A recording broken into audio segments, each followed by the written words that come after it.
Sejam bem-vindos ao Fator XCast, o podcast que traz o fator X de cada profissão.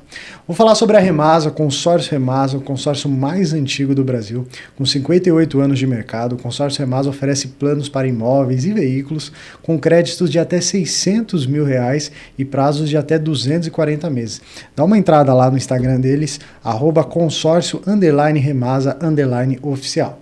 E hoje a gente vai conversar com uma mulher que representa força, inteligência e acolhimento dentro da segurança pública. Caroline Baltz, delegada da Polícia Civil de São Paulo, criadora de conteúdo e uma voz importante nas redes falando sobre justiça, rotina policial e motivação. Seja muito bem-vinda, doutora Carol. Muito obrigada, boa noite a todos, obrigada à equipe pelo convite, é um prazer estar aqui falando sobre segurança pública e outros assuntos correlatos. Que bacana. Primeiro de tudo, Carol, fique à vontade, a casa é sua. Eu quero saber sobre a sua história. Desde criança já queria ser policial, já tinha esse sonho de ser delegado ou não? Surgiu depois? Eu falo que assim, a polícia me escolheu, né? Inicialmente não fui eu que escolhi a polícia. Quando eu estava na faculdade, já no final, eu já tinha pretensão de prestar concurso público. Então, ali pelo 7º, 8º semestre, eu já comecei a estudar. Mas eu não sabia ainda qual profissão que eu gostaria. Eu pensei, eu vou começar pelo mais difícil, que é estudando, criando uma rotina de estudos, e depois eu decido. Eu queria ter estabilidade, eu queria ser concursada. E aí, quando eu me formei, ali no 10º semestre, eu comecei a procurar emprego e nada, não achava. Eu estagiei sempre em órgãos públicos, né? TJ, Ministério Público. Então, eu não tinha a experiência da iniciativa privada. Sim. E aí, quando eu terminei a faculdade, eu comecei a procurar emprego e nada. Tirei a OAB, também nada. Eu já estava ficando ali desesperada e continuei a estudar. Sim. E aí, eu me formei. Estava advogando autonomamente, tive alguns parceiros profissionais, doutor Eduardo, se você estiver vendo isso, muito obrigada. Ajudou? De coração, parceiraço meu. Uhum. Eu tive alguns clientes também da advocacia, mas algo assim bem sucinto. E continuei a estudar. E aí, quando saiu o edital da Polícia Civil, no dia 24 de fevereiro de 2022, eu lembro exatamente o dia do edital, que foi extremamente marcante. Sim. Eu estava saindo de um relacionamento muito difícil, conturbado. Uhum. Eu voltei a morar com a minha mãe, e aí estava com pouquíssima condição financeira, traumas psicológicos que eu estava ainda processando tudo o que aconteceu. E aí eu vi essa oportunidade do concurso de delegado, porque era no estado de São Paulo, então o meu estado, e vi assim como uma oportunidade da minha vida. Pensei, agora eu vou conseguir ter alguma estabilidade. Era um cargo que assim, eu não sonhava, mas eu tinha afeição pela matéria, porque eu trabalhei no TJ, né, no 1º grau, 2º grau, no Ministério Público, na área do júri. Então eu sempre trabalhei com a área penal. Nunca fui possível. Depois eu advoguei pouca coisa, mas assim, bem sucintamente. Eu sempre tive gosto e paixão por essa área penal. Uhum. E aí saiu esse edital, eu falei, é minha chance de pelo menos ter uma condição ali mínima, né, de sobrevivência. Sim. Porque tem gente que reclama, tem concurseiro que faz isso como o concurso como uma carreira. De fato, se você não tem condição financeira, o concurso ele pode te tirar de uma vida muito desconfortável, ali com muitas coisas ruins, muitas dificuldades, para um patamar um pouco mais estável, para você ter condições mínimas e depois poder escolher. Então, eu não gosto de criticar quem fala, concurseiro por profissão. Realmente, no país, né, que a gente vive, eu venho de uma origem humilde, eu não tinha condições financeiras alguma, minha mãe é professora do estado, criou 2 filhas sozinhas, então a gente teve que construir realmente tudo do zero. E aí eu peguei essa oportunidade como a da minha vida, fiquei ali 3 meses me dedicando especificadamente para esse concurso, dei tudo de mim ali, e para minha surpresa, né, assim... A gente tem a nossa parcela de responsabilidade, claro, mas acredito que, assim, 2 pontinhos foi Deus me guiando para o caminho que eu acho que eu efetivamente tinha que ter. Porque eu não estudava especificadamente para esse concurso. O concurso de delegado de polícia é um concurso difícil. Acho que é um dos mais difíceis, né, Carol? De São Paulo. Assim, são muitas matérias, é muito conteúdo. O nível de dificuldade é cada vez mais, né? Os concursos estão exigindo cada vez mais um nível de complexidade muito mais alto. E eu fiz ali, a minha parte uns 70. Sim, mas sim. Os 3 pontinhos, os 2 ali, que o corte foi 72, realmente foi intuição, foi Deus agindo, acho que realmente estava no meu caminho. Era pra ser, né, Carol? Assim, eu não escolhi, eu fui escolhida, mas agradeço muito por esse acontecimento que teve na minha vida. Hoje em dia sou muito feliz com a profissão. Sim. E você estudava mais ou menos quantas horas por dia, Carol? Olha, no total, até eu passar, eu estudei por 4 anos. Né? Então, assim, era bem variado. Quando eu estava na faculdade, era ali 3, 4 horas por dia. E teve a pandemia, e aí foi nesse momento que eu comecei a estudar. Eu ainda estava na faculdade, né? Mas comecei a estudar sério para concurso. E depois que eu me formei, eu passava, assim, estudar 6, 7 horas por dia. Nossa. Mas, assim, totalmente variável. A gente não pode colocar como parâmetro o parâmetro do outro, né? Porque tem dias e dias. Dias que estava mais no gás, dias que eu estava mais cansada, mais disposta, enfim. Estudo é algo que, assim, oscilante, né? A gente, às vezes, não tem certa regularidade, tá tudo bem, porque não somos máquinas, né? Afinal, temos... emoções. Problemas, a gente tem, né, hormônios também, sentimentos, tudo isso vai na nossa jornada de estudos também. Mas desde que a gente consiga encaixar os estudos, independente da rotina, dos sentimentos, acho que é válido, então... Tinha dias que fazia o mínimo, e o mínimo era ali mais ou menos umas 2 horas. Mas já completava ali, já era algo que, assim, eu acho que o que faz a grande diferença é realmente a constância, né? Mais do que a intensidade. E você passou por 2 provas extremamente difíceis, né? Porque a OAB já não é uma prova fácil, tem muita gente que emperra ali, né? E a prova é de delegado, que é acho que é uma das mais concorridas, né? Quando a gente fala de concurso.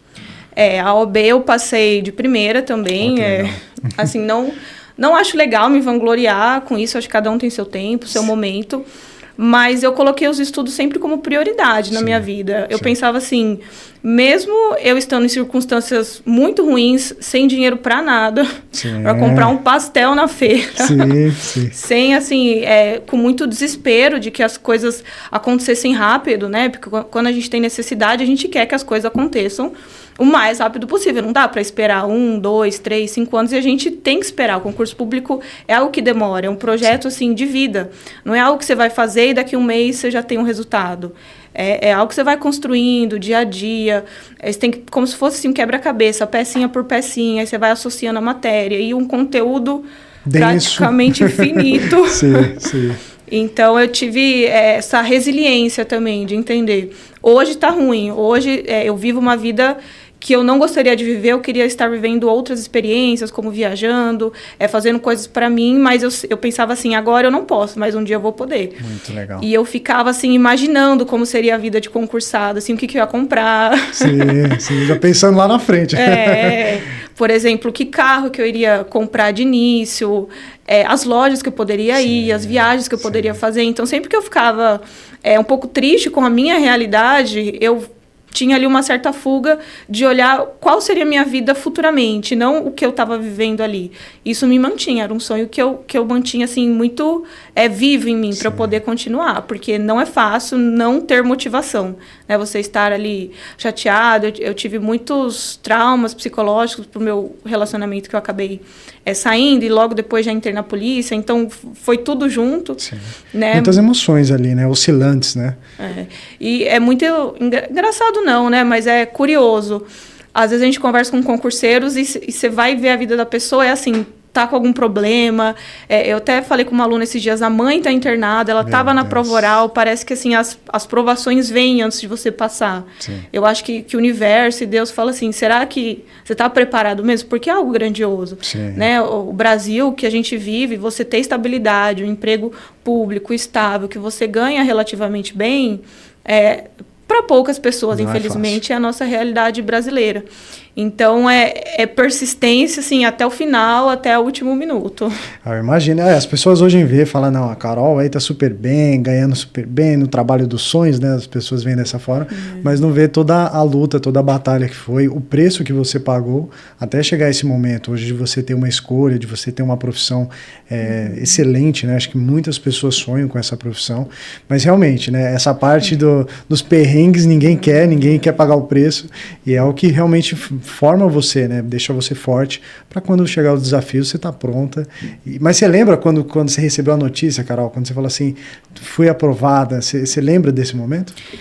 Eu acho que o momento de mais emoção foi a primeira fase, porque eu, ali, de certa maneira, estudei 2 meses especificadamente para a prova de São Paulo, né, de delegado.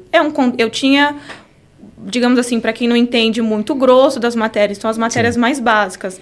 Algumas mais específicas, eu não tinha contato, por exemplo, medicina legal, até mesmo legislação especial, não tinha tido aquele aprofundamento. Então, eu fiz a prova, claro, querendo muito, confiante, mas como foi um plano, assim, um plano de ação muito rápido, eu não esperava, assim, acho que no fundo, eu prestei, assim, pensando, se eu não passar, tudo bem. Não... Experiência, né?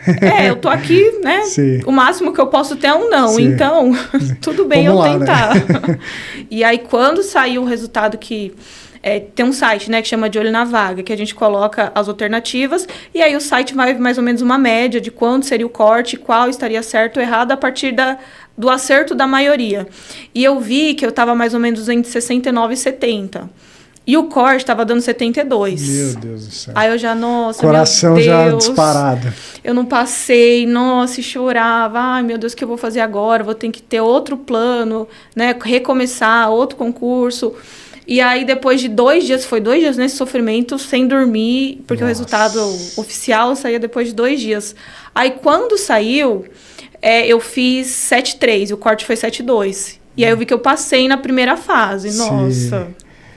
Foi assim, eu até me arrepio só de lembrar desse dia. É uma conquista, né, Carol? É o que você falou, você estudou especificamente alguns meses, mas são anos estudando, são anos ralando, batalhando, para chegar nesse grande sonho, né? Então imagina a emoção disso, né? E eu acho que assim, às vezes hoje em dia, a primeira fase... Eu acho a fase mais difícil, porque é a fase que mais peneira os candidatos, né? Foram 21 mil candidatos no meu concurso, inscritos... para a segunda fase, acho que passaram, não lembro de cabeça, mas 2 mil Peraí, candidatos. 21 mil, qual que era o corte? 72. Sobraram só 72? Não, 72 pontos, né, de acertos. Eu falei, não, como assim? Tá igual o BOP o negócio. Tá. Mais ou menos quantas pessoas, você sabe, dessas 21 mil? No total, no final... Né, no final mesmo passaram 350. Nossa, é pouquíssimo. Eu passei em 121, mais ou menos. Nossa, é pouquíssimo. O concurso seleciona bem, assim. Então, a primeira fase de 21 caiu, acho que para 1.000 candidatos. São quantas fases, Carol? Primeira fase, que né, de assinalar questões ali objetivas. Segunda fase, dissertativa. A dissertativa eu tinha um pouco mais de segurança, porque como eu trabalhei com juiz muito tempo, né, ali 2, mais um pouquinho do MP, 3 anos, eu tenho a escrita muito boa, eu consegui desenvolver muito bem isso. Então, eu já fiquei um pouco mais segura. Por isso que a primeira fase foi algo mais surpreendente, porque é aquela coisa, ou você acerta ou você, né, não tem muito recurso, não tem muito ali o que você chorar um pouco na nota. E tem a prova oral, que é a última fase, né? Além de outras fases administrativas, como entrega de documentação, psicotécnico, mas a parte jurídica mesmo é a primeira fase, a segunda a escrita e a terceira a prova oral. Nossa, vai puxado, hein? São fases que não acaba mais. E depois de você ser aprovada, aquele momento que você realmente foi, qual que foi a emoção, Carol? Eles falaram assim, não, você virou delegado. Que ainda você teve o curso, né? Preparatório, tudo mais. Foi. Mas dali, quando você é aprovada, você já é uma delegada, né? Assim, a ficha foi caindo, né? Sim. Aos poucos. Como eu não tinha muito contato com a profissão, não tenho ninguém da família, ninguém da minha família fez direito, não tinha ninguém... com a profissão até mesmo, assim, parecida, algum policial mesmo que não fez direito. Porque acontece muito, né? Tem muitos policiais na família, quem nasce ali quer também se tornar policial, delegado, agente civil, tem isso, né? Tem uma referência, né, da profissão. Eu não tinha ninguém, alguns conhecidos só, né, assim, de amigos... conhecidos mesmo da polícia, mas eu não tinha o contato do que era ser delegada, do que era ser policial. Era muito... eu tinha, no começo, uma visão muito negativa da polícia, e depois eu fui pesquisando um pouco mais como era a prática, e sim fui caindo um pouco mais na real, porque eu acho que, assim, o Brasil, quando a gente fala de polícia... principalmente relacionado à mídia, é algo muitas vezes negativo. Então, eu como uma pessoa comum, que não tinha nenhum contato com o policial, não sabia como era a rotina da polícia, eu tinha esse viés até mesmo negativo da polícia. Porque, né, a gente vê as notícias ruins da instituição. Sim. As notícias boas, eu acho que isso está melhorando cada vez mais, que a gente fala sobre a polícia como um órgão, como um agente de segurança pública, não só a polícia civil, mas polícia militar. Sim. Enfim, os agentes de segurança pública, a gente consegue colocar o debate que não são só as coisas ruins. Sim. Porque em qualquer lugar, qualquer empresa, qualquer instituição, existem bons profissionais e profissionais que ali não são tão éticos, têm condutas desviadas. Isso é do ser humano e não da instituição. Então, eu tinha esse pensamento popular de que a polícia tinha alguns problemas. Hoje em dia, eu acredito que tenha, mas é muito maior que isso. Sim, né? sim. O Brasil, hoje em dia, quem é policial vai concordar comigo, vai saber o que eu estou falando. Qualquer cidade do interior, pequena, grandes metrópoles, capital, enfim, a criminalidade do Brasil é algo muito grande. Sim. Toda cidade tem muito crime, muita coisa a investigar.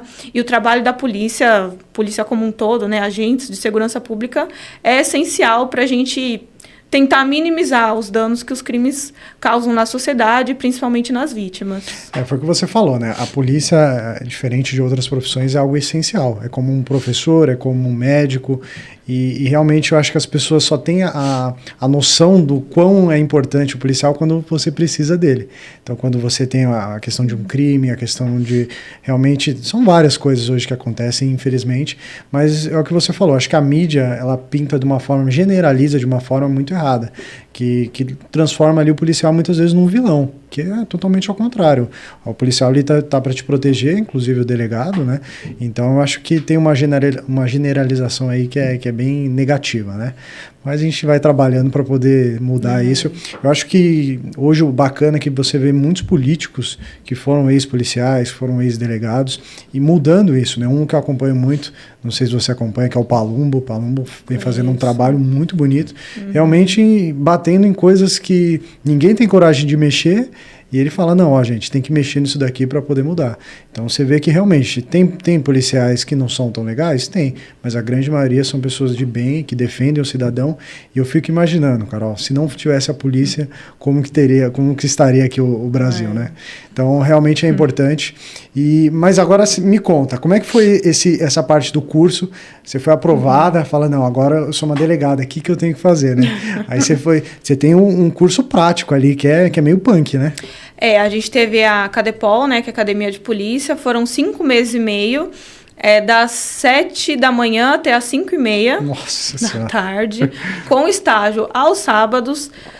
Teve um ou outro domingo que a gente também teve atividade, mas às vezes o estágio também se estendia para a noite. Então, assim, foi um curso bem puxado, extenso.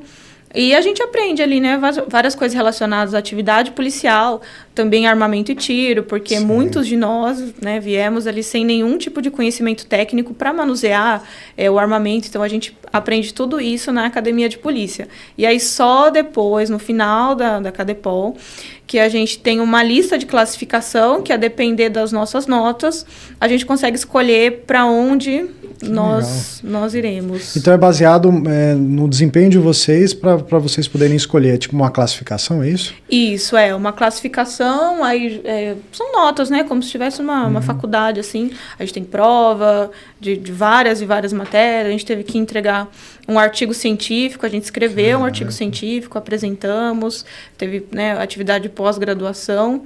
Então, foi uma academia, assim, bastante extensa, e aí a nossa classificação deu, né, a lista de prioridade para a escolha. Que legal, que legal. E eu, no final da Cadepol, fiquei um pouquinho no final da lista. É mesmo? Oh, meu Deus. Fiquei, porque eu fui mal no tiro, não fui muito bem. Você não tinha experiência? Não tinha experiência e não consegui me desenvolver tanto. Hoje em dia eu já tenho mais prática, né? Sim. Eu acho que, assim, a gente não... Tem gente que nasce com um dom, ok. Que ama, né? Já desde pequenininho. Que se a pessoa a primeira vez atira, já tá ali, já tem um dom incrível. Mas também tiro é algo que a gente aprende, a gente constrói, como tudo na vida, né? Sim. Se a gente tiver empenho e força de vontade, às vezes essa pessoa que tem mais empenho vai conseguir sair de situações muito melhor do que a pessoa que só atira bem. Então, eu não vi isso como algo negativo, Até sim. porque você não vai pra guerra, né? O delegado aprende a atirar para não atirar, né? Eu acho que é o último do último caso, né? Sim, não, é o último recurso de todos. Então, eu continuei a me desenvolver nisso e continuo até hoje, né? Acho que é muito importante. E aí, no final da Cadepol, como eu fiquei bem ali no final da lista, eu sou da capital, né? Minha família é daqui, meus amigos, todo mundo é daqui. E quando eu estava para escolher, só tinha a região de Araçatuba. Nossa. Que é o Inter 10, que é bem longe da Longínho, capital. longe. Dá o que? Umas 5 horas da 5 capital, horas. né? Nossa, é longe. 5 horas. E foi para onde você foi designada? Aí você escolheu, né? Era o... eu tinha 3 cidades para escolher. Aí eu escolhi a que era um pouco mais perto, 7 horas de São Paulo. Um pouquinho. E qual que era o pessoal, a cidade que o pessoal mais queria? Era São Paulo mesmo? A cidade de São Paulo? Ficou dividido, assim, tinha muita gente já do interior, né? Muitas pessoas do meu concurso eram de outros estados, então trabalhar na capital é bom por questão do aeroporto, né? De transporte, logística, a capital tem mais estrutura. Mas a maioria foi DECAP, né, que a gente chama de DECAP, que é a capital, e o DEMACRO, que são as cidades ao redor. Então, Osasco, Carapicuíba. Mas também tinha a parcela ali das pessoas que já moravam no interior e queriam voltar para o interior. Mas eu acho que eu tive a melhor escolha possível, mesmo eu novamente não escolhendo, sendo escolhida. No começo, eu claramente não estava tão feliz assim, fiquei com muito receio de ir, era algo que era realmente desafiador, eu ia ficar longe da minha família, dos meus amigos, morar sozinha. E na minha cidade, eu sou titular da minha delegacia. Nossa. Resolve tudo, né?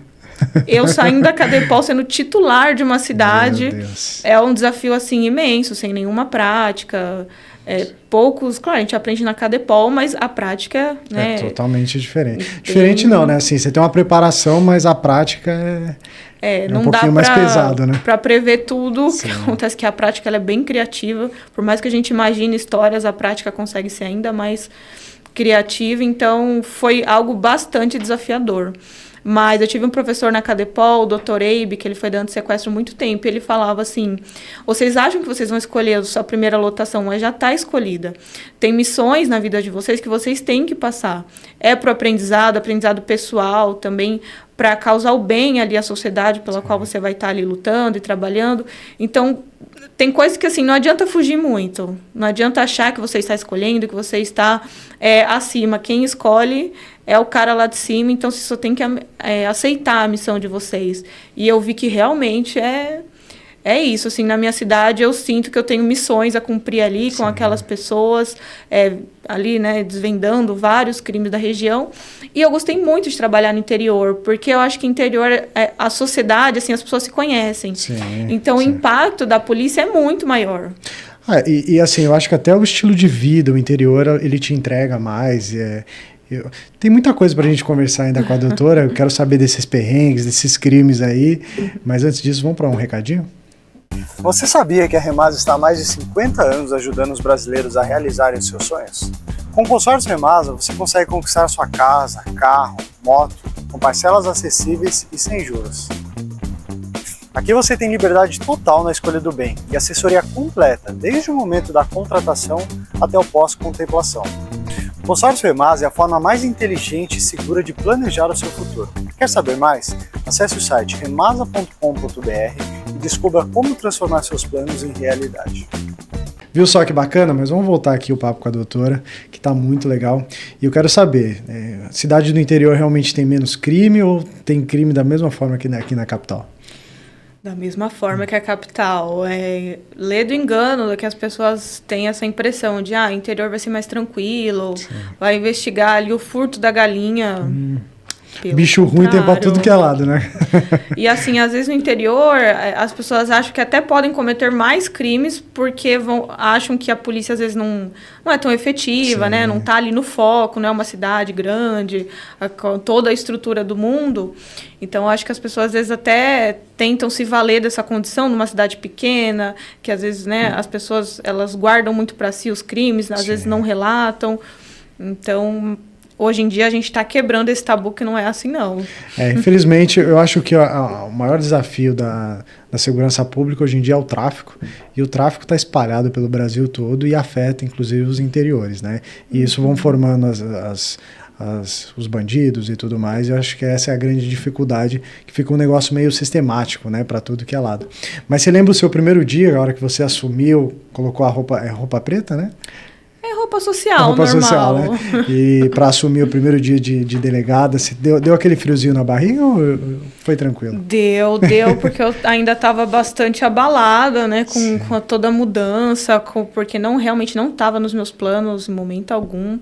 Então, eu ainda estava, assim, me acostumando com um ambiente novo, uma delegacia nova, com pessoas novas. Sim. Mas eu fui recebida pelo delegado anterior da cidade, o Dr. Tarcísio, me recebeu super bem, me explicou algumas coisas, me levou para outra cidade também, então... Bacana. Eu tive uma recepção boa, ainda bem. E você sofreu algum tipo de preconceito por ser mulher, né? Tem até aquele estereótipo do delegado, que tem que ser um cara bravo, tem que ser aquele cara bem machão, né? Você sofreu esse estereótipo ou não? Você sentiu que foi bem tranquilo? Assim, dentro da polícia, não, mas eu acho que é mais o que a sociedade acha de nós mulheres do que a própria polícia em si. Na polícia eu nunca sofri nada nesse sentido, mas a sociedade impõe que a mulher, ela trabalhe muito mais, ela tem que aparecer muito mais, né? Porque não basta só você trabalhar, você tem que trabalhar bem, você tem que mostrar. Então, desde o primeiro dia, eu já tive isso na cabeça. Eu preciso mostrar para que eu vim. Então, eu vou trabalhar mais, vou trabalhar o dobro do que as outras pessoas. Mas eu preciso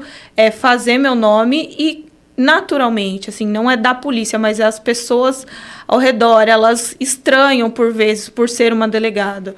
Teve uma vez que estava tendo um caso de perturbação do sossego, que é uma contravenção, enfim, as pessoas estavam fazendo barulho na rua, e aí um homem gritou assim, a polícia já tinha ido lá várias vezes, a gente já estava investigando, as vizinhas estavam indo na delegacia por várias vezes, né?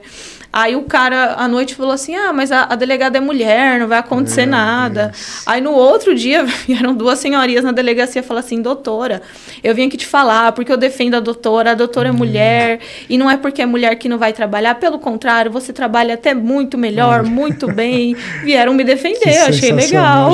Já criou fãs por lá, né, Carol? Que legal. Infelizmente tem essa visão, né? Eles acham que, não, por ser mulher vai ter menos força ali, né? E isso é uma grande besteira, né? Uma grande... E você, querendo ou não, você comanda ali a delegacia. E como que é a abordagem? O pessoal respeita mesmo? Não tem aquela coisa do policial mais antigo de ter aquele preconceito? Porque além de você ser mulher, você é nova, né? Então foi bem tranquilo essa parte. Assim, tranquilo porque eu sempre me posiciono, assim, sempre que eu penso, eu tenho que optar entre tomar uma decisão entre, né, isso ou aquilo. O que eu vou decidir? E quando eu decido, eu me posiciono. Então, no primeiro dia, eu já fiz uma primeira reunião, já falei o que eu gostaria, o que eu esperava de todo mundo, já determinei algumas coisas que antes não estavam sendo ali, né, mexidas, então eu já cheguei, já mexi, isso aqui, essa sala vai para fulano, essa sala vai para ciclano, eu quero que trabalhe assim, assado. Então, acho que o posicionamento em qualquer lugar, né, mas a gente que é polícia e mulher, isso tem que estar mais em evidência, porque ninguém, às vezes, vai saber como você trabalha se você não falar. Sim. Então, eu tenho muito isso comigo, ainda mais por ser autoridade policial, a chefe do local, a gente precisa se posicionar, porque se a gente não se posicionar, outras pessoas vão se posicionar por nós, né? Não existe vácuo de poder, sempre alguém vai estar ali controlando. Então, desde o primeiro dia, eu já tive essa postura de... Existem pessoas novas na delegacia, existem pessoas um pouco mais antigas, mas, de qualquer maneira, quem manda aqui sou eu. Sim. Então, qualquer problema, eu gosto de ter muito esse controle, assim, de ser cientificada do que está acontecendo, de problemas, até mesmo às vezes pessoais, eu gosto de ir lá e orientar e decidir, porque senão as coisas acabam saindo do controle. Até porque toda a responsabilidade é sua, né? Então você tem que realmente assumir esse papel e é o que você fala, né? A partir do momento que você se impõe, eu acho que isso se torna um respeito muito bacana e aflora. Mas você, como delegada titular, você deve receber todo tipo de crime, né? Tem algum crime que aquela coisa do gato subiu na árvore, tem crimes crimes não, né?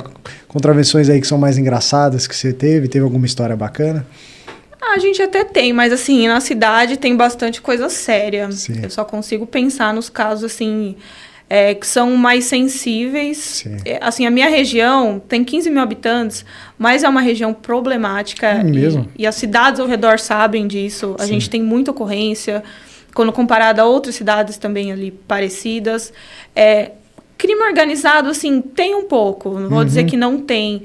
Mas, sim, são crimes que não são relacionados ao crime organizado, mas são crimes complexos. Por exemplo, a gente está indo em investigação um caso que um dono da loja, ele desviou, a gente já tem dados estatísticos, algo em torno de umas 200 armas da loja dele e 31 mil munições. Desviou ao crime organizado, ao primeiro comando da capital. Nossa. Ele e outras pessoas também relacionadas a essa organização criminosa. Ele desviou 31 mil munições. A cidade tem 15 mil habitantes. Meu Deus mais do munição que os próprios habitantes. Nossa, é um armamento de guerra, né? A gente pode falar assim. E tem algum crime que te marcou, assim, que você lembra que realmente você fala, nossa, que pesado isso? E também tem aquela sensação de conseguir resolver? Tem algo que você possa falar? Teve a nossa última operação, que já encerrou, né? Que foi a Red Light. Foi uma operação relacionada à prostituição e à exploração sexual. Uhum. Essa operação, ela começou até mesmo antes de tudo ali acontecer. Acredito muito que tenha sido uma intuição, um direcionamento até mesmo divino, mas eu consegui trabalhar e sair disso de forma muito assim, inteligente, sagaz. Tinha algumas garotas de programa na minha região, e quando elas foram na delegacia, eu mostrei apoio a elas, porque eu acho que assim, todas as pessoas têm direito, né, a ter direitos, não é porque a mulher está nessa condição que ela pode ser, às vezes, violentada, estuprada, pode ser agredida. Então, são tão pessoas quanto, elas não estão cometendo crime. Eu acredito muito que a delegacia ela tem que ser um ambiente acolhedor, né, seja qualquer pessoa, usuários de drogas, enfim, pessoas em geral. E aí, teve um suicídio numa zona de prostituição lá na minha cidade. A menina se suicidou. Aparentemente, era algo assim, contexto, né? Não era tão incomum, assim, de acontecer um suicídio assim.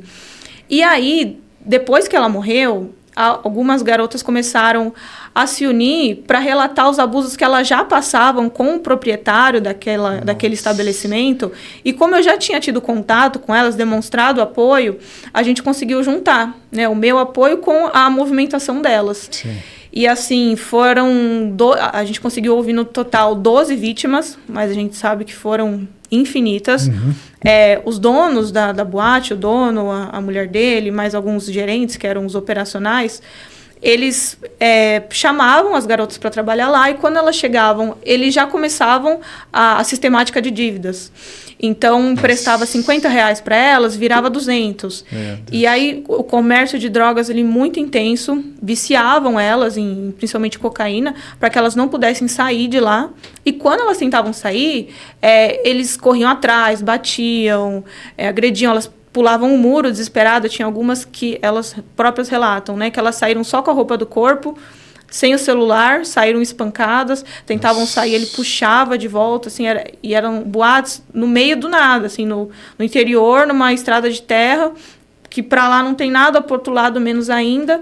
Então, elas passaram ali um momento de terror. E o início da investigação foi esse suicídio, Sim. que tem relação também a esse contexto. Total, né? Eu acho que de tanta coação que ela passava ali, a gente começou a descobrir outras coisas correlacionadas a esse suicídio muito graves. Eu nunca tinha passado por essa situação emocional, porque a gente, na delegacia, a gente tem que criar, né, de certa maneira, uma barreira emocional, Sim. senão a gente vai sofrer com... Uma casca, né? E nesse dia, foram 4 vítimas relatando a mesma coisa, falando que tinham problemas psicológicos até hoje, que elas foram agredidas. Enfim, o caso ainda está na justiça, né? Sim. Então, ressaltar que todos são presumidamente inocentes Sim. até o trânsito em julgado da sentença condenatória. Então, a gente encerrou a investigação, mas o processo ainda segue em andamento. Mas elas relatando todos esses abusos, primeira vez que eu me tranquei assim na minha sala, no banheiro, eu sentei e fiquei 5 minutos assim, olhando, sabe, para o teto, querendo chorar, pensando como que alguém tem coragem de fazer isso com, né, várias vítimas. Um ser humano ali, né? Nossa, eu imagino para você toda essa emoção, porque você primeiro vai investigar um caso de suicídio, aí você vê que está relacionado a esses abusos, porque além de ser uma profissão, vamos colocar como uma profissão extremamente abusiva, né? Porque a pessoa tem que se envolver com várias pessoas, como é que fica a cabeça da pessoa, né? E além disso ter tudo isso daí, que é quase uma escravidão, né? Sim. Porque a pessoa te vicia em droga, te fala, ó, você está devendo para mim, então daqui você não vai sair, e você vê que apanham, você vê... Então é um negócio, acho que é uma escória da sociedade, realmente, quem faz isso com o ser humano, e você vê que são muitas pessoas, né? Eu imagino como que deve ficar, mas aí tem um outro lado, tem o lado de você estar lá para defender elas. Eu acho que deve dar um orgulho para você saber que, pô, eu tô aqui, poderia ser um outro um outro delegado, uma outra delegada que não desse tanta atenção a esse caso, mas eu tô aqui e consegui dar continuidade com esse caso, e agora eles vão ser julgados. Então acho que dá um certo orgulho para você também ter resolvido um caso, né? Sim, com certeza. Eu acho que a Polícia Civil, o lado positivo, que as pessoas deveriam ver mais, e a mídia fomentar esse lado, de que a Polícia Civil também, ela ajuda muitas pessoas, né? Pessoas que estão em condição de vulnerabilidade, e realmente era um trabalho escravo. Ele falava assim, ó, a partir de hoje o portão fechado é de segunda a segunda que vocês trabalham. Tem que entrar às 7 da noite, vai sair às 7 da manhã. E vocês têm que ficar acordada. Logo, usa essa droga para você trabalhar, para você conseguir ter disposição, porque você não pode sair daqui, o portão, né, ficava ali, elas não podiam sair fisicamente, se tentavam, eram agredidas, enfim. Uma das vítimas chegou a falar assim, nossa, agora eu consigo respirar um pouco mais aliviada, já passou 2 anos, mas mesmo assim, eu ainda tenho traumas, sequelas dessa época. Sim. Então, é muito gratificante. Isso da profissão é algo que não dá para descrever. Eu acho que nenhuma profissão no mundo vai ter essa resposta tão direta, né? Todas as profissões jurídicas ali, promotoria, o juiz, magistratura, tem sim sua importância no processo criminal, mas acredito que a delegacia, né, o delegado de polícia, ele tem um contato muito direto com testemunhas, vítimas, autores, e ali as coisas que estão acontecendo na prática, né? Depois vai para o fórum, o papel já está todo feito lá. Sim. Então é uma profissão que a gente consegue dar resposta para a sociedade, em contrapartida as pessoas também conseguem dar esse feedback para a gente. Isso é muito legal. Não, isso é sensacional e graças a Deus que elas têm você, porque você imagine quantas meninas foram salvas por causa dessa operação. Infelizmente isso é uma coisa que acontece no Brasil todo e muitas mulheres sofrem com isso, né? Mas quanto mais a gente tem a polícia empenhada nisso, mais a gente salva vidas. E eu acho isso sensacional. E falando sobre esse assunto, você fala muito nas suas redes sobre a humanização da polícia. Que é justamente as pessoas entenderem que a polícia está do lado do cidadão de bem. Você acha que isso é fundamental para o combate ao crime? A sociedade entender que o policial quer ajudar, não quer... Porque é o que a gente estava conversando, né? Às vezes a mídia transforma vocês num monstro, né? Ah, não, é uma pessoa má, se você vai lá, você vai ser presa. E é totalmente ao contrário. Na verdade, a polícia quer proteger o cidadão de bem, né? Sim, acho que quem não comete crimes não vai ter medo da polícia, né? A polícia está lá para ouvir os relatos, punir ali os crimes, investigar. Então, eu tento deixar a delegacia, claro que, né, temos falhas, mas a gente tenta, na medida do possível, deixar a delegacia um ambiente agradável para qualquer tipo de pessoa, qualquer tipo de comunicação. Por exemplo, esses dias eu fiz palestra nas escolas falando sobre bullying, abuso infantil também, e a gente deixou claro, até a conselheira falou, olha, a polícia não é má, tá vendo? A doutora está aqui para apoiar vocês podem ir lá, às vezes relatar um abuso sofrido, bullying, ou qualquer crime que esteja acontecendo ali entre crianças e adolescentes. Então, é legal espalhar essa ideia para as pessoas como um todo, né? A polícia está lá para ouvir as pessoas, para punir os crimes, não importa a condição. Tem gente que tem muita vergonha de ir lá, por exemplo, essas garotas, elas tinham vergonha, assim. Sim. Se eu não mostrasse essa disponibilidade, isso não teria acontecido. Eu acho que é até medo, né, Carol? Às vezes a menina coloca na cabeça, não, se você for lá, você vai ser presa, não vai lá que você vai... Eu acho que tem até uma questão do medo, realmente, né, do que as pessoas, talvez até esses abusadores falavam para ela, falando, nossa, se você for procurar ajuda, você vai acabar sendo presa. Eu acho que isso também acabava influenciando, né? E o julgamento que as pessoas acham, né, assim, a delegacia não é um lugar pra gente julgar. Por exemplo, tive casos de usuários de droga que foram lá porque estavam sendo agredidos por outras pessoas. Sim. Enfim, não é porque a pessoa né, tá fazendo algo ali da própria vida que a gente tem que julgar. A gente tem que punir os crimes, não importa a condição pretérita da pessoa que está relatando isso. Crime é crime, tem que ser punido e ponto. Com certeza. E você falou algo muito legal, que hoje você dá palestras também, né, Carol? Você acha que isso tem um papel fundamental justamente nessa humanização, mas também passar o recado, às vezes uma coisa ali que a criança precisa ouvir sobre bullying, sobre abuso infantil. Você acha que essa parte das palestras ajuda nesse sentido? Ajuda. A gente até falou na palestra que na nossa época não era assim, então era um privilégio para eles terem aquele conteúdo, né, do que é, por exemplo, a gente falou sobre ansiedade, depressão, sim, o pessoal da assistência social debateu muito sobre isso. É importante, o legal do cargo de delegado de polícia, até mesmo polícia civil, é que a gente, militar também, né, mas pensando mais no cargo de delegado de polícia, você consegue fazer um trabalho tanto repressivo quanto preventivo. Então, dar palestra, até mesmo expor nas redes sociais. Tem bastante gente que faz esse trabalho de prevenção de crimes. A própria página da Polícia Civil faz isso, posta ali algumas dicas de como não cair em golpes comuns. Isso tudo tem um papel de prevenção, porque depois que o crime acontece, a gente tem que ali reduzir os danos. Sim, né? sim. A pessoa ali já foi vítima, ela, por exemplo, já caiu num golpe, ela já foi vítima ali de um abuso. Então, ali são reparação de danos, porque, né, nunca conseguiremos voltar para a estaca zero. Depois que uma pessoa é vítima de um crime, ela vai sofrer, às vezes, consequências para o resto da vida. A gente tenta diminuir isso punindo as pessoas, reprimindo os crimes, mas a prevenção, muitas vezes, é muito mais importante do que a própria repressão. Eu não sei o que você acha, Carol. Eu, como leigo, eu vejo que, infelizmente, hoje as leis, elas são um pouco arcaicas e a gente vê muitos absurdos, assim, de criminosos que são presos, tem toda uma operação ali para prender e daqui a pouco eles saem na audiência de custódia mesmo. Você acha que tem, infelizmente, no Brasil, tem muito essa questão de enxugar o gelo do policial, que tem todo o trabalho, todo o risco ali de prender um bandido, de buscar um bandido, de realmente fazer o trabalho dele e quando chega lá na parte da lei, esbarra em alguns detalhes e a pessoa é solta? Sim, acho que é uma visão totalmente coerente do que acontece. O judiciário fala muito, mas a polícia prende mal. Mas ninguém fala que o judiciário também solta muito, por questões, muitas vezes, políticas, ideológicas, porque o direito está ali, né? A gente aplica a partir do entendimento. Sim. As leis, elas não são fechadas, muitos casos são entendimentos jurídicos. Sim. Então, podia entrar na casa, não podia, havia fundada suspeita ou não. Tudo isso no universo jurídico é um pouco contraditório, não tem muito certo e errado, depende do entendimento. Então, a gente, né, as pessoas, como um todo, a sociedade fala, a polícia prende mal, mas o judiciário também solta muito. A gente faz o trabalho, a gente se empenha e às vezes por um detalhe, por uma coisa que poderia passar se realmente o país tivesse uma consciência um pouco mais punitivista de que o crime sim precisa ser punido, contrapartida ao garantismo, que a gente fala, né, do garantismo penal, que os presos em si têm muito mais, às vezes, garantias do que as próprias vítimas. A gente vê o direito do preso, mas da vítima muitas vezes a gente acaba passando batido. Né? Então, é algo a se pensar. Eu não acredito em algo que tem que ser muito exagerado. Acho que a gente tem que sopesar todos os casos. Ter bem um estado de exceção, onde se pune demais também, a gente acaba causando um desequilíbrio. Né? Algumas ilegalidades são cometidas e eu acho que sim, a gente tem que combater isso.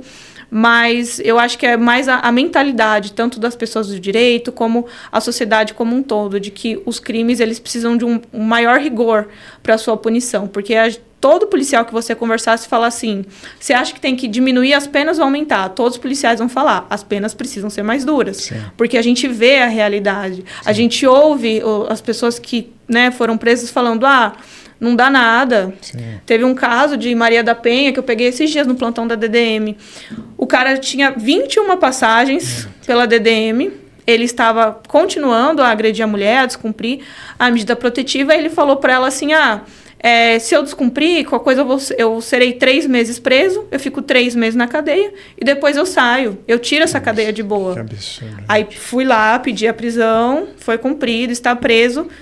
Mas assim, às vezes nem é culpa também do juiz, né? A gente tem que pensar no sistema jurídico como um todo. Também tem juiz que não faz milagre. Se a lei tem uma pena baixa, enfim, não está como a gente... E ali vai ter um advogado para proteger e tudo mais. E recurso daqui, recurso de lá, HC. Então, as próprias pessoas que cometem esses crimes, eles falam, mas é só pegar uma cadeia, só um tempo, daqui a pouco estou na rua, para cometer de novo os crimes. Infelizmente, você falou de uma parte do covarde da sociedade, que é a questão do feminicídio, da Lei Maria da Penha, que é um absurdo, deveria ser um crime com uma pena muito alta, e infelizmente não é, né? Por isso que a gente vê muitos casos aí, infelizmente, se tornando algo normal. Uma das coisas que eu acho mais absurdas são as saidinhas. Eu entendo a questão de que você vai privilegiar ali um preso que tem um bom comportamento, mas tem muitas laranjas podres no meio, aí você tem uma recorrência muito grande de evasões, né, dessas saidinhas, e o trabalho da polícia fica isso, enxugando o gelo. Às vezes você demora meses para poder prender um bandido, daqui a 3 meses ele está saindo ali de uma saidinha e não volta, né, se esconde, Então, eu acho que para vocês é meio revoltante, né? Porque a gente faz, e daqui a pouco a pessoa é solta, está em prisão domiciliar. E assim, a ressocialização, claro que é um assunto muito mais profundo, não dá pra gente falar aqui em alguns minutos, exige teríamos que ficar 10 horas aqui falando sobre isso.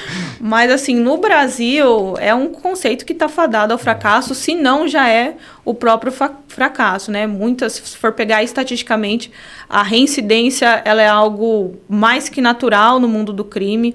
É muito difícil você ver uma pessoa que estava no crime e saiu, tanto que nas escolas eu falei isso para os menorzinhos, né? Falei, se vocês praticarem qualquer coisa, depois para voltar... Não entra.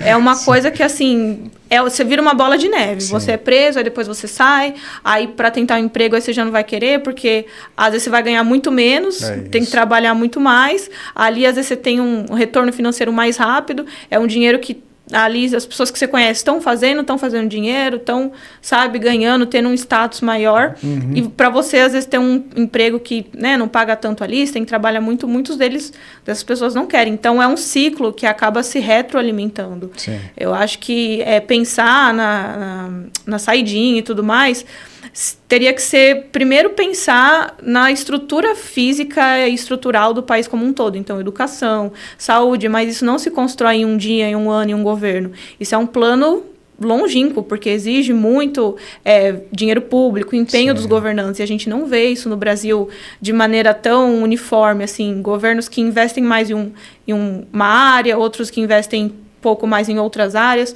mas a gente for pegar no Brasil como um todo, é muito deficitário, saúde, educação, então não adianta nada você dar benesses, na minha visão, não adianta nada dar benesses aos criminosos, sendo que você não está solucionando o problema estruturalmente. Então, você está só ali, é como se fosse com machucado, você passou um metiolate, mas o machucado vai estar lá. Você está com corte, você passa ali... A ferida continua, né? Não adianta nada. Então, é um ciclo, acredito que o Brasil ele se retroalimenta nessa coisa. O criminoso pratica o crime, aí a polícia vai, se mata, prende, aí daqui a pouco ele é solto por N recursos, tempo, pena baixa, aí ele sai, aí ele volta a cometer. E assim vai sucessivamente. Então, a gente tem que enxugar gelo? Sim, porque se não enxuga vai ficar pior ainda. Piora. Pelo menos se ele ficar ali, uns meses preso, alguns, né, a gente crê, a gente ora a Deus para que eles pensem melhor na vida, mas na prática, sendo bem sincera, assim, ouvindo o que eles passam pra gente, que a gente vê, fala, nossa, você de novo na delegacia. Meu Deus. Não adianta, a maioria... Eu tenho muitos amigos policiais e a gente falando sobre as crianças, que é onde começa, né? Para mim tem que começar na base, na educação, mostrar que é um mundo, um caminho sem volta, que só tem 2 lugares, ou o cemitério ou a cadeia. E infelizmente a gente tem uma inversão de valores muito grande, onde você tem ali ídolos que falam sobre o crime, aí a criança, justamente o que você falou, às vezes ela vai ver ali, vou trabalhar para ganhar um salário mínimo, sendo que aquele cara ali do crime conquistou uma mansão, um carrão, né, tá cantando lá a música, que ele conquistou várias coisas e tudo mais, e ele acaba sendo seduzido pelo crime, e é uma grande ilusão, porque no crime realmente quem ganha são os grandões lá, né, os chefes de organização, porque os pequenos lá, os que estão ali na boca de fumo, vão ganhar pouco, vão correr o risco, quem realmente troca tiro com a polícia ali, né? E infelizmente é uma roda ali Tem a questão da penalidade também, um menor de idade, ele vai ser preso, ele vai ser solto. Então, o crime, ele pega ali o menor de idade, né? O de 14, 15 anos, porque eles sabem que vai ser preso e vai ser solto, né, Carol? Eu acho que, assim, a cultura relacionada ao crime em si, por exemplo, o funk, até mesmo a internet como um todo, não é um problema. Eu acho que cada estrutura social tem a sua cultura específica e tá tudo bem. Sim. Acho que as culturas realmente têm que ser diversas, então o estilo musical tem que ser o mais diverso possível para que a gente tenha realmente a nossa cultura. Então, várias coisas diferentes que formam a nossa característica Sim. de país. Globalização. Só que o problema é que essa cultura é muito vazia, né? A gente vê, por exemplo, cantores de funk relacionados ao crime, que muitos deles praticam ali outros crimes, como lavagem de dinheiro, nessa própria estrutura do funk. Então, as crianças já crescem com essa referência, com essas músicas relacionadas ao funk. O funk não é o problema, e sim a mensagem que ele traz. Se o funk falasse assim, vocês têm que estudar, você tem que ser alguém na vida, então vai trabalhar, as coisas não caem do céu, tá tudo bem, não importa o ritmo que seja, funk, pagode, gospel, pouco importa. Só que o problema que eu vejo, assim, principalmente com jovens, é que a cultura cada vez mais está ficando vazia. Você entra no TikTok, você vê meninas ali de 14, 15 anos achando que a vida delas vai ser isso, de se mostrar nas redes sociais, e deixam os estudos de lado, né? Uma coisa que, graças a Deus, minha mãe me ensinou muito, que tem que estudar, não importa o que vai ser na vida, qual caminho escolher, tem que estudar para ter uma base sólida, porque essas questões são passageiras, né? E eu penso muito assim também. A gente veio nessa vida, nessa terra, para quê? Né? Para rebolar a bunda no TikTok. Sim. É uma missão que, assim, é questionável. Meio vazio, né, Carol? E quando a gente compara até mesmo a outros países, a gente vê como o Brasil está atrasado com isso. Sim. Eu vi esses dias uma mulher falando que na Alemanha eles têm a impressão que os brasileiros são burros, que eles gostam de dançar e fazer festa. E os comentários eram assim, não estão tão errados. Que é o carnaval, né? Eles veem o Brasil como bunda e carnaval, né? E se a gente for pegar como um todo, é claro que o Brasil tem muita produção acadêmica, pessoas que estão ali, né? Não pode generalizar, mas se a gente pegar a parcela mais pobre ali do Brasil, as classes C e D, daquelas pessoas, né, que às vezes não têm tanta instrução, é isso. Não tem uma referência intelectual, não tem uma referência de profissão que a pessoa quer seguir, ela acaba se envolvendo em outros caminhos, por exemplo, hoje em dia TikTok, redes sociais, que acaba dando muito dinheiro, infelizmente, para esses jovens, porque, na minha visão, isso não deveria ser tão monetizado quanto a gente teria que privilegiar quem estuda, quem está pesquisando, e não ao contrário. Carol, hoje a gente vê influencers, vamos dizer assim, que influenciam pro lado errado e ganhando milhões e milhões. E passa justamente essa ideia. Se hoje você chega aos 18 anos e você não está milionário, tem alguma coisa errada. E isso é uma loucura, né? Você está começando a sua vida, você está começando a estudar, você tem um caminho gigantesco pela frente e teria que ser ao contrário. Você tinha que ter pessoas para te influenciarem de uma maneira positiva. Você falou sobre o funk e eu concordo. Funk, mas acho que o funk fala mais, qualquer estilo musical. O funk de antigamente era melhor, vocês sabem disso. O funk de hoje em dia tem esses funks pesadões aí, que eu acho que engloba muito naquela questão da humanização da polícia, porque a partir do momento que tem uma música lá falando que o policial é mau, que o policial mata, que tem que matar policial, que tem músicas que falam isso, aquilo fica na cabeça do jovem, o jovem vai associando aquilo com a polícia é algo negativo. Então eu acho que o próprio funk pesadão que vai falar putaria mesmo, né? E às vezes uma criança ali de 10, 12 anos escutando uma pornografia ali, eu acho que não é tão legal. Eu vejo que os funks de antigamente... Você tá com quantos anos, Carol? Desculpa. 28, fazer 29 esse mês. 29. Então você pegou essa época de um funk mais tranquilo, né? Então era um funk que tinha aquela alegria, tinha aquela coisa, mas sem menosprezar a mulher, sem exaltar o crime organizado. Eu acho que tem essas diferenças. Mas, Carol, eu quero ler as perguntas, porque você tem muitos fãs, muita gente que ama você. O delegado Thiago Rubim fez uma pergunta aqui. Houve alguma frustração de você ir para o interior? Como que está a adaptação e como é que está o seu atual momento? Te mandou um abraço. Oi, doutor Thiago, tudo bem? A gente troca mensagem, já pedi um modelo para ele também, a gente compartilha certas aflições da profissão. Bacana. Então, eu estou gostando muito, acho que foi algo realmente positivo para minha carreira. Eu até agora vai ter o período de remoção, né? Todo mundo falando, vai voltar para a capital ou não. Eu não tenho pretensão, eu acho que no interior eu consegui me desenvolver muito mais profissionalmente por ter essa liberdade, coisa que na capital não posso falar certamente, mas quase ali 100% de certeza que eu não estaria nessa toada de trabalho, porque na capital a maioria das vagas era para plantão. Aí plantão, claro, tem a função importante, você acaba recebendo as ocorrências, faz o flagrante, não faz, delibera ali no momento. Só que o que eu gostei mesmo da profissão é essa parte um pouco mais de investigação, prática, ir pra rua, investigar, fazer campana, pedir busca, chutar porta. Que legal. Eu acho que isso é uma adrenalina fantástica, hein, Carol? Que legal. Muito bacana, ó.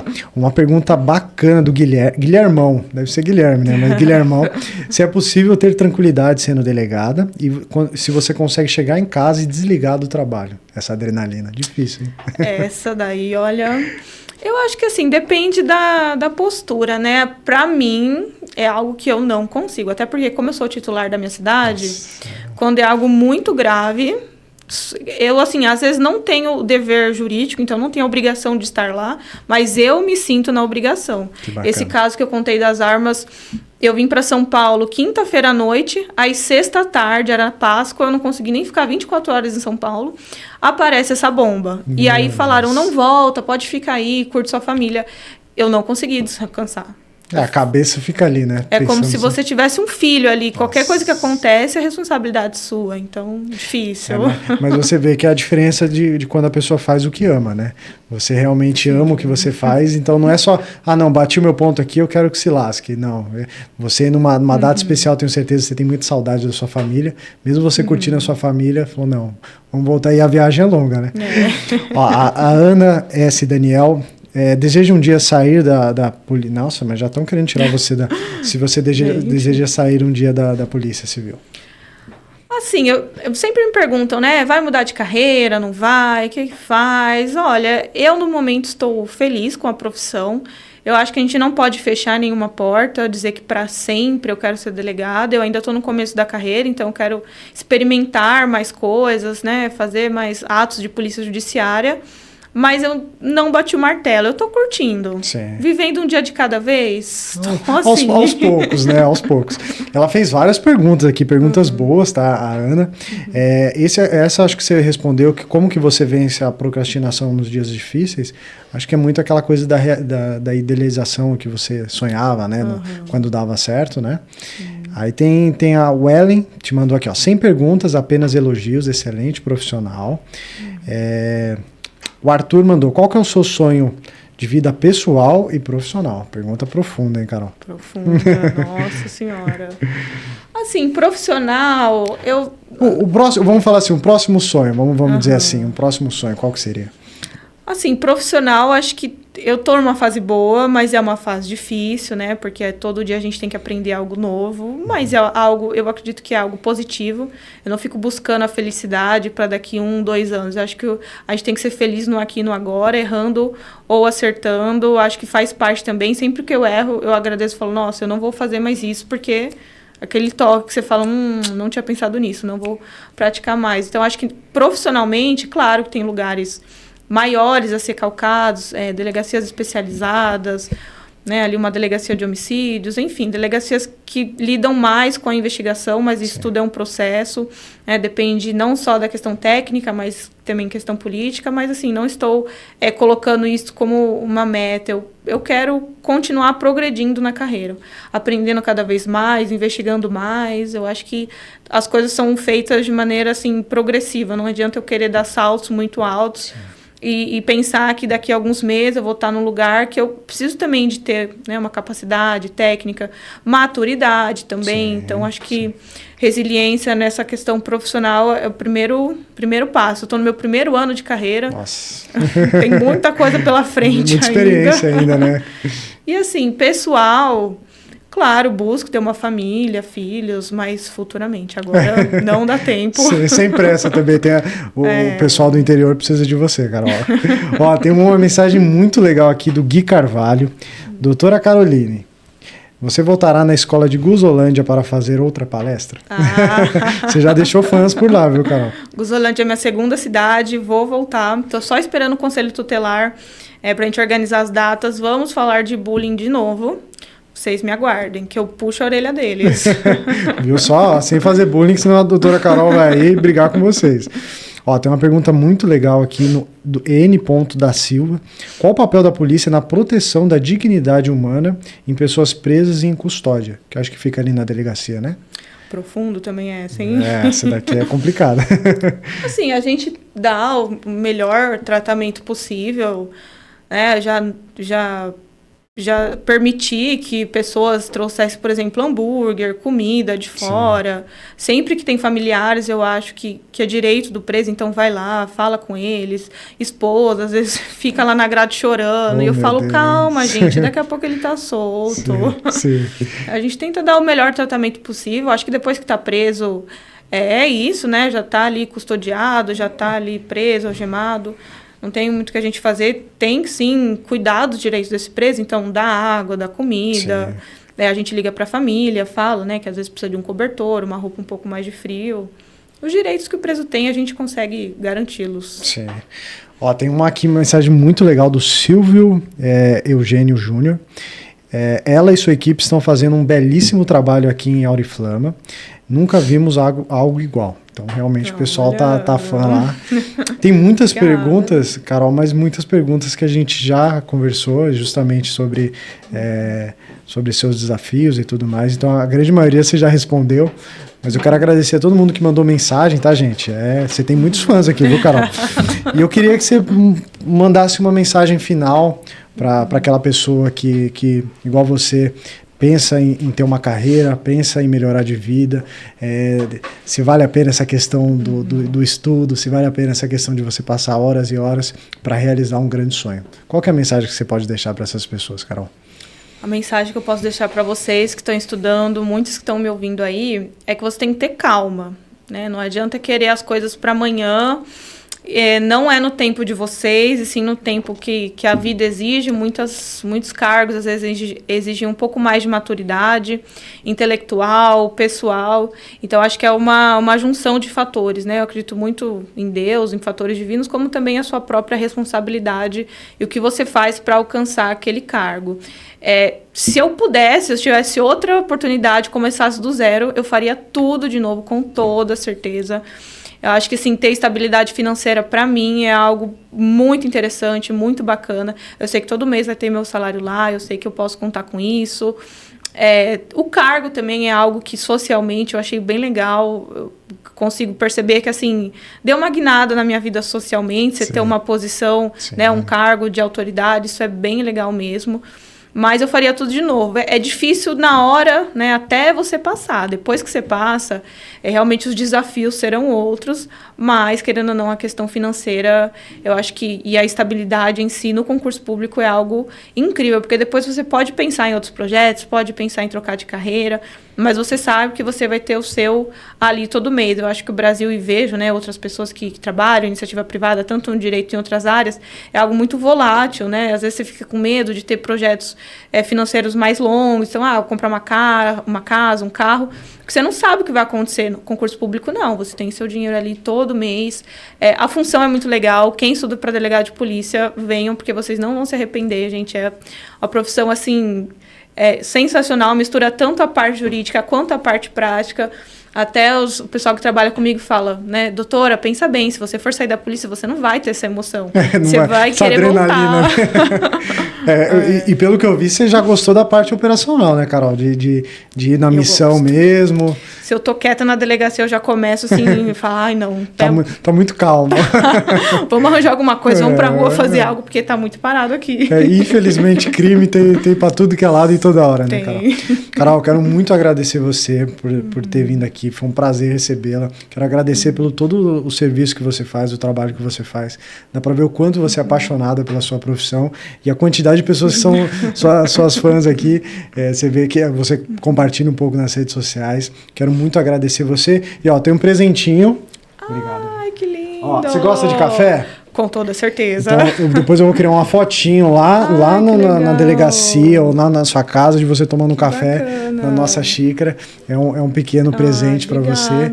E realmente fica a nossa gratidão por você ter aceitado.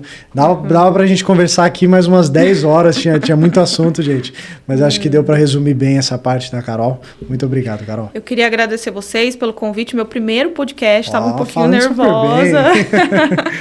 Mas obrigada mesmo pelo espaço, compartilhar experiências. E com certeza tirarei a foto, porque café no dia a dia policial não pode faltar. Nem se eu não gostasse, eu teria que tomar. Eu acho que é o melhor amigo do policial agora. Obrigado, gente. Ó, você curtiu esse conteúdo, curte, compartilha, manda para uma pessoa que quer saber sobre a questão da delegada. Tamo junto.